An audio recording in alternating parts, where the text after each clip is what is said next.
Hey there, good evening and welcome to the Bronx Buzz. This is Bronx Net's program where we talk to reporters, writers, editors, journalists, people who are doing really special things in the Bronx. In our second segment, we're going to talk to great Bronx musicians, but to start off, we're going to bring in, I think, one of the most important reporters because he does such a great job of accurate reporting. He is a senior reporter for Gotham Gazette. It is our buddy Samar Khurshid. Nice to have you with us, sir. Thanks for having me, Gary. Well, let's just jump right into it. You wrote about the governor's race. You said that the polls are revealing a couple of things. The latest word is that Governor Hochul is in a little bit of trouble. Your writing didn't quite indicate that, although it did indicate that some of her support is falling to the wayside. Why don't you just summarize what you have discovered? Well, the polls do show the race tightening a little bit. Lee Zeldin has caught up, um, as compared to like a couple of months ago when the governor had a very strong, commanding lead. The latest poll showed her with just 4 or 5 points ahead.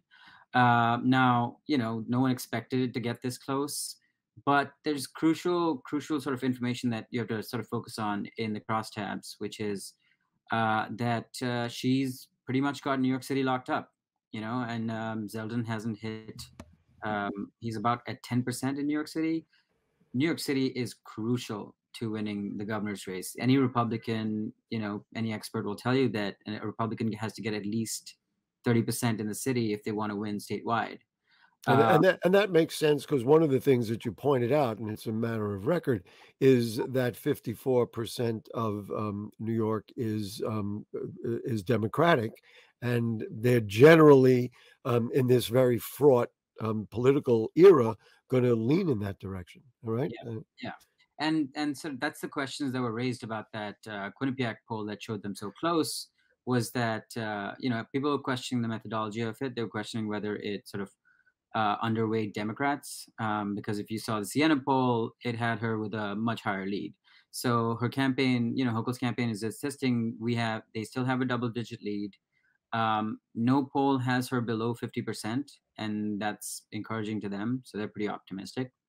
Now, Zeldin has, he's grown his lead among independents, which is, also, again, crucial.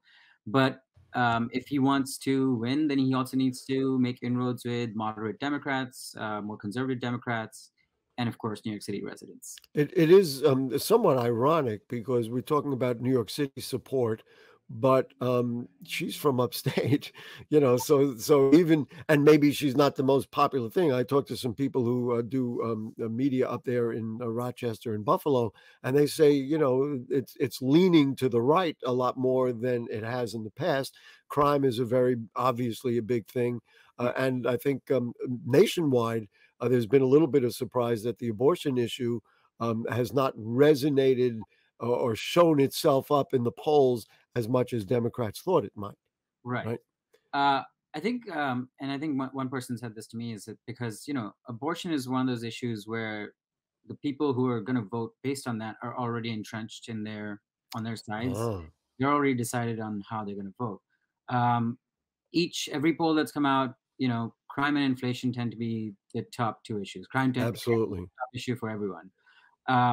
And now, Democrats have been saying for a long time now. It's been now 2 years of crime having spiked nationally. It's not a New York problem. It's not particularly worse in. It's actually worse in red states than it is in.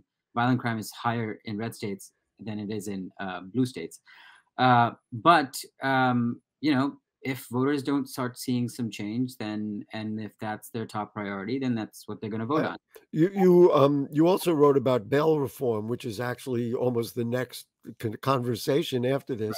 Um, and there's the article that you wrote. Um, I was just about to say, and then of course I reread your headline.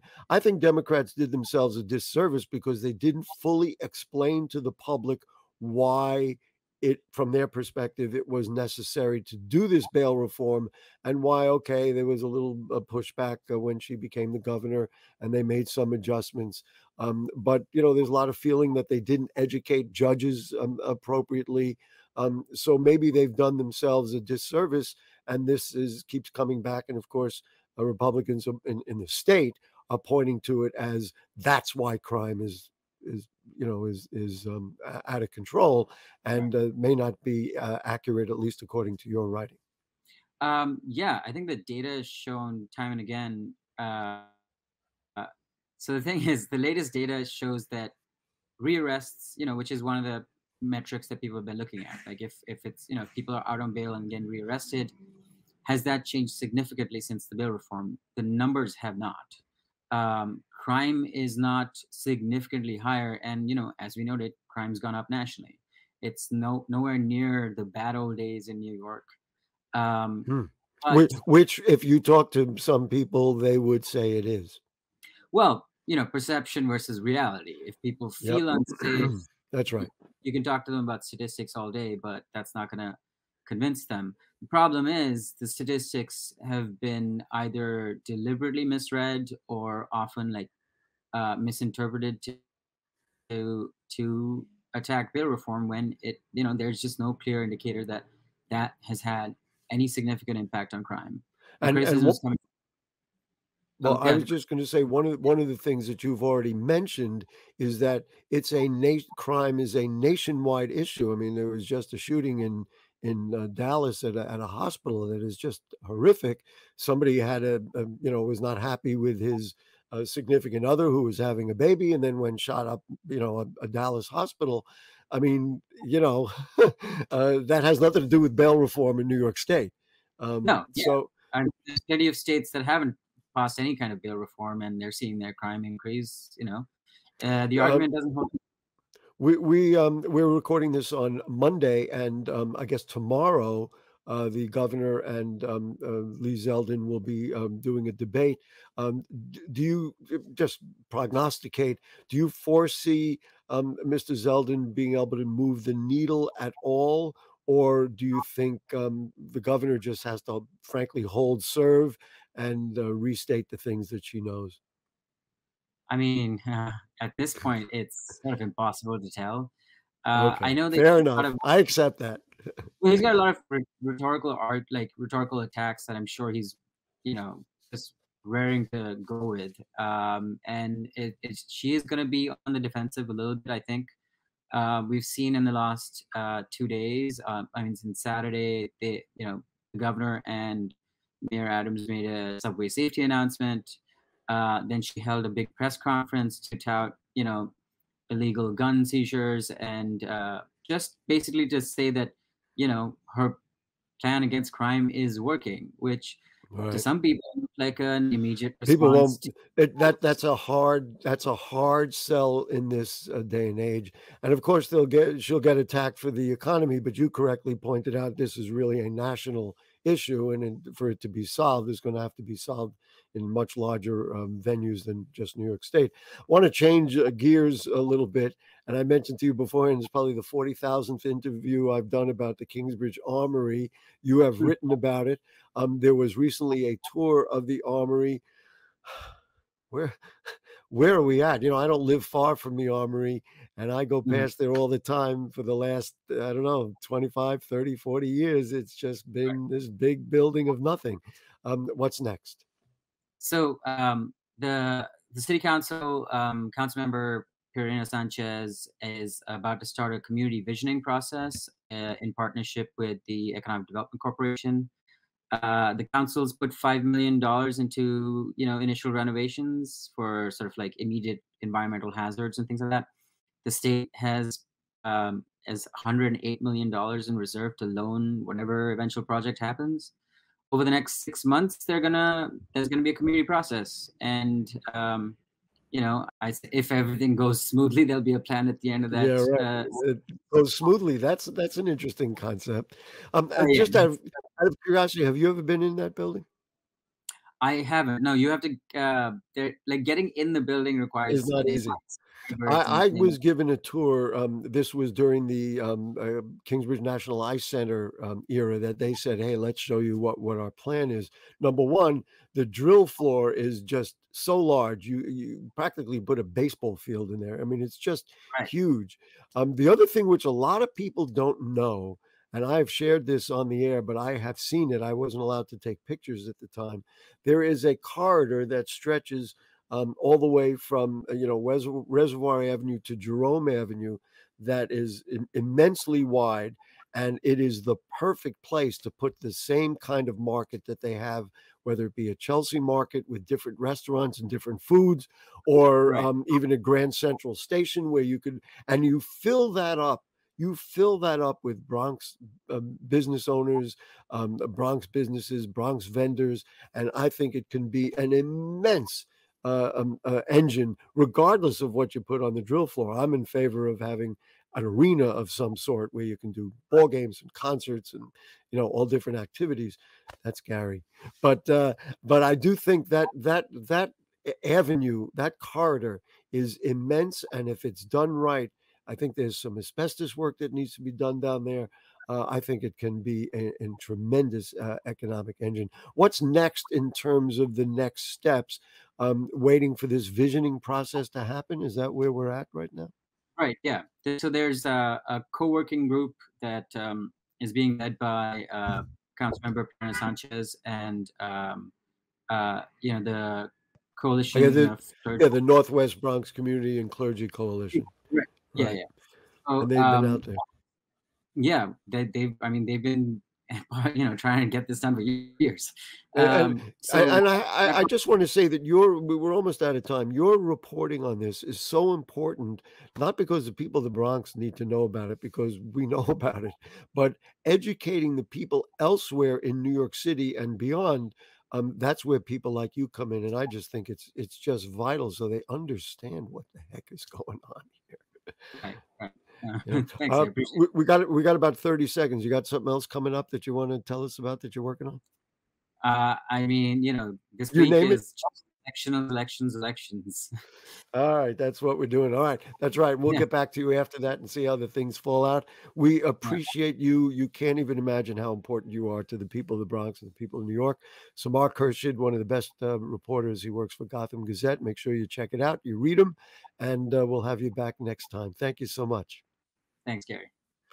We're going to take a short break, and then when we come back, we are going to meet some musicians in the Bronx that you are going to really enjoy hearing about because they're young people doing the right thing. We'll see you then. We'll be right back.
All right, welcome back to the Bronx Buzz. I am thrilled because great young musicians in the borough really inspire me.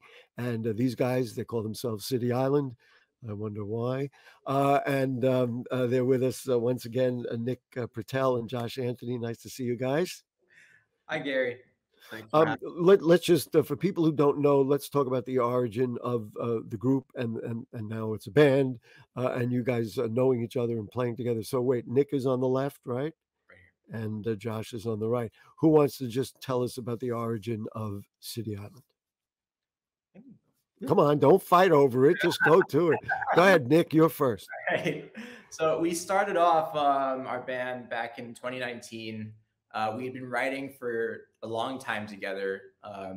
I had gone off to college back in 2013, and Josh was learning piano in high school, and he started sending over tracks to me of things he was working on in college when I was away from the city. And I would just send back lyrics that I was thinking would match, or just things that I would It's just like go, Bernie Taupin and Elton John to some degree, or Lennon and McCartney on some levels, I suppose. how it Um, all starts. and at what point did you say to yourselves, okay, wait a minute, some of this stuff is pretty good. We ought to do something with it and form the band. So now let's let Josh answer that one. So one of our what we'd do was when he'd come back from college is we'd finally record just on our phones him singing while I'm playing in the same room. That's adorable. I love that. I love it. It was a lot of fun, and so we would share it with our friends. Like some of our friends were music majors or just love listening to music. So I sent it to one of our friends, and she was here on some English exchange program. So she was from Italy, and when we played it for her, she asked for us to play it at her wedding in Italy. Wow. And Wow. So that's like independent confirmation, because it's not like your buddies from the Bronx are saying, "Oh yeah, you guys are pretty good." This was somebody from another country who said, "Not only is it good, it means something to me." Exactly. Wow, that's so great. I love that. So what have you been? The reason that they're here, there's going to be an EP coming out after the first of the year, but there's a new song that's out now. We're going to play you a sample of it.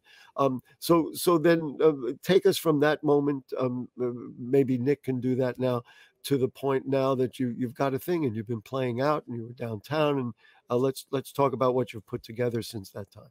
Mm-hmm. Yeah. So since the start of the pandemic, we've really been buckling down and taking our craftsmanship with music really serious, doing lessons, building up a collection of songs that we've kind of had in the back burner and making them something concrete that we want to flesh out.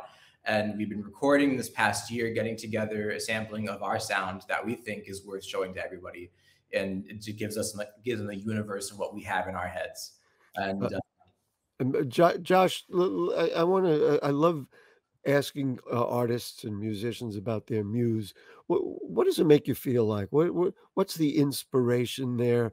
What lets you know that this isn't just, well, me kind of noodling around on my guitar or my piano or something, that this really, like, how do you know?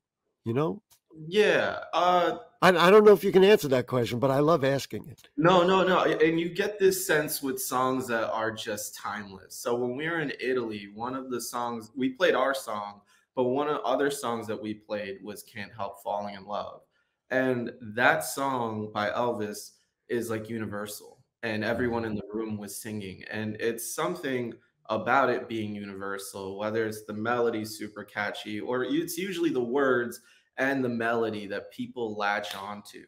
And a great song is clear.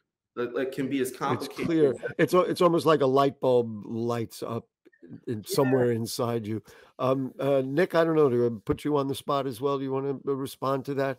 What is it that makes you say this? We love doing this. We're pretty good at it, and we want to do more of it. That we want to learn more and do better. Where is it? What is it that makes you feel that way? I think there's just the need to express yourself in a certain way that you don't get from whatever you might do day to day, that music gives you. And for some people who do music day to day, they get that from there.